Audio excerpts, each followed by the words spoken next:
Hey guys, it's the CEO of Queensland Solar and Lighting. Now the reason why I'm talking to you like this today is because I've got some bad news for you.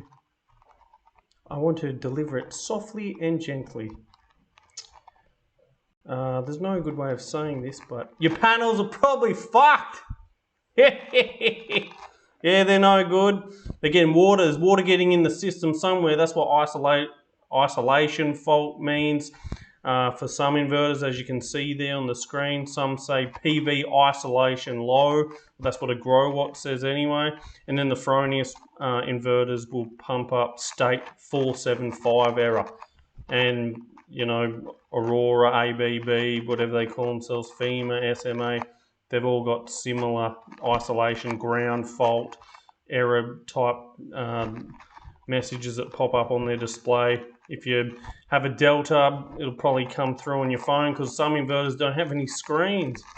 But yeah, if you're getting the message that you've got, isolation fault, then what it means is there's nothing actually wrong with your inverter. So that's great news there. But it's even worse actually because there's something wrong with your panels. More than likely, 90%, 85% your panels, 15% she's going to be an isolator that got water in it and needs replacing. Sometimes the water can get in the isolators, and that's where you get the rooftop fires from these things, water getting in it.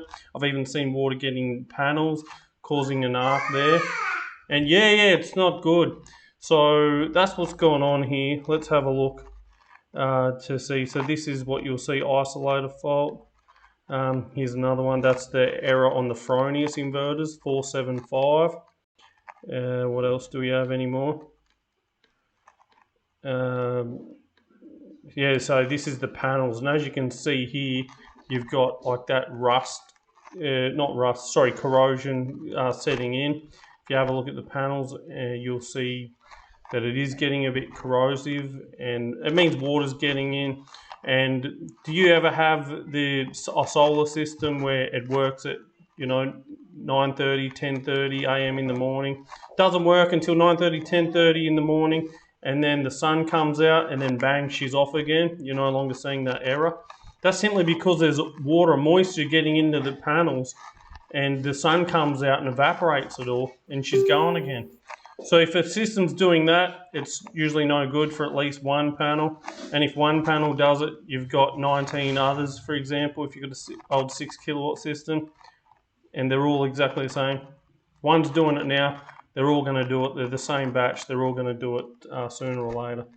So that's not good. So you just got to replace them all. So I'll just replace one at a time. Well, yeah, that'll cost a fortune and wouldn't be fun. You just scrap them, get rid of them, and it's a common thing now. We know all about it. It's not like 2 or 3 years ago when we were a bit, hesitant on what's going on, because we've done all that with people in the past. You just get rid of them and start again while the government's still giving STCs out for new systems. They're going to want to wind that back now because of what's going on. Solar panels are only lasting 4 to 8 years, 10 years, and they're just broken. They're not supposed to do this, but it's happening to all brands pretty much. You don't want to cheap out on panels because this is what happened. Water gets in. And unfortunately, people might have bought, top brand panels as well 10 years ago, but if the manufacturing was known to not be the greatest, it's all coming to light now. So that's happening as well.